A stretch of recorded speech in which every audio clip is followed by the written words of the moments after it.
وایي چې قرآن موږ ته مسلم ویل دی، مسلمه. نو ته خو ځان ته مسلمان وې. مسلم او مسلمان کې څومره غټ فرق دی. یو دویم نمبر قادیانې وایي چې په کم کلی کې قادیانې دی او بنیاد یې ولې ایښودی دی، د هغې کلي نوم دی ریبوا، او په قرآن کې لفظ د ریبوي راغلی. قادیانې وایي د دې ریبوي نه مراد زما دغه کلی دی. اوس به موږ دا هم منو چې او قادیانې ټیک وایي د ریبوي نه مراد دغه کلی دی، یا داسې برکتیان هغوی به ورسه دا مني چې او په ریبوا په قرآن کې ستاسو کلي ته ویلې شوې ده. یو دا نو، دویم دا دومره خبیثو، دا قادیان دا داسې اوچت جوړو او لاندې تی نور خار او خلق علاقې پرتې وي.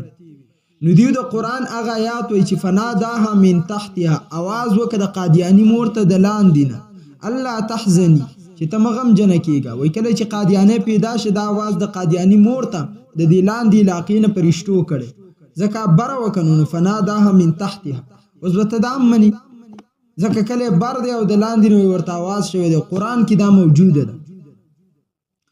یا قادیانیان وایي چې قرآن کې راځي یأتی من بعد اسمه احمد، محمد صلی الله علیه وسلم فرمایي زمانه بعد به یو کس راځي د هغه نوم به احمد. دا ټول قرآن آیتونه دي، د هغه نوم به احمد وي، زمونږ غلام احمد تی مراد دی.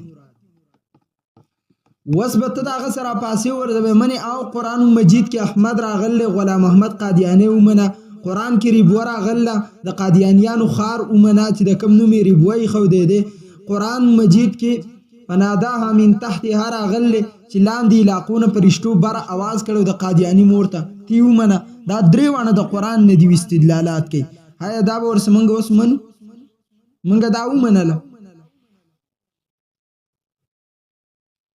که ته وایې چې قرآن کې ماته مسلمان ویلی شوی دی او بس زه صرف مسلمان یم، دا توحید دی. ستا نه غټ موحد بیا قادیانی دی، د دریو آیاتونو نه خپل استدلال کوي. او جواب دا دی ریبوی نه مراد ستا ریبوه نه ده. یأتی من بعد اسمه احمد نه مراد تا احمد نی. فناداها من تحتها الله تحزنی، دا د حضرت عیسی علیه السلام مور ته آواز شوی و، تا ته نه دی شوی، ستا مور ته نه دی شوی. علماء احناف دیوبند څه کار وکړو؟ نمبر اے کې هغه زګین لا نوم بدل کو، د ریبوی لفظ نوم یې لري کو، قادیان ورته کې خو مولانا نعمان چنوت. دویم نمبر عطا الله شاه بخاری رحمت الله علیه چې کله د قادیانی سره مناظره و، نو قادیانی ته ویل ستاسو څه دلیل دی؟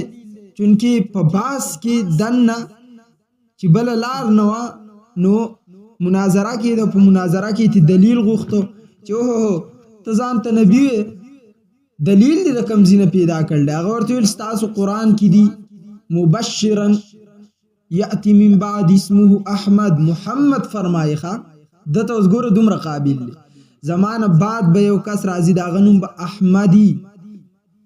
نو مولانا منظور مولانا عطا الله شاه بخاری رحمت الله علیه ورته ویل ستا نوم خو غلام احمد دی، احمد نه دی. او ورته وایي د غلام تی لري کا پاتې شه احمد، د احمد بشارت قرآن کې دی، لہذا زه احمد یم، زه نبی یم. عطا الله شاه بخاری وایي ښه غلام احمد نه احمد لري شه بس ثابته شوه. ورته ویل نبی را لېږلو والا څوک غلام احمد قادیانی وایي الله یي. عطا الله شاه بخاری رحمت الله علیه ورته وایي زما نوم دی عطا الله، عطا تی لري که پاتې شو الله، چې زه شوم الله ته چا نبی را لېږلی؟ زه شوم الله ته چا نبی را لېږلی؟ مولانا عطا الله شاه بخاری په ازګین باندې شي سټاف. وس جی حضرت موږ صرف دغه په دې اسلام پسې وایو. ما دیو ته ویل دي یار خفه نه شي، دا اسلامونه هرګز نه قابل قبول، دا نشي قبلېدی. دا به تر پاسې خپل اسلام به راوباسي، بل به خپل اسلام راوباسي، بل به خپل اسلام راوباسي.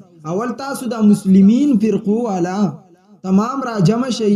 ستاسو چې دا کمې نوي نوي فرقې راځي په هر کال کې، کله د بنیری په نوم باندې فرقه راځي، کله د برکتی په نوم، کله د منیر شاکر په نوم، کله د جماعت المسلمین په نوم باندې، دا مختلف فرقې چې راځي او صرف لفظ د اسلام ذکر کوي.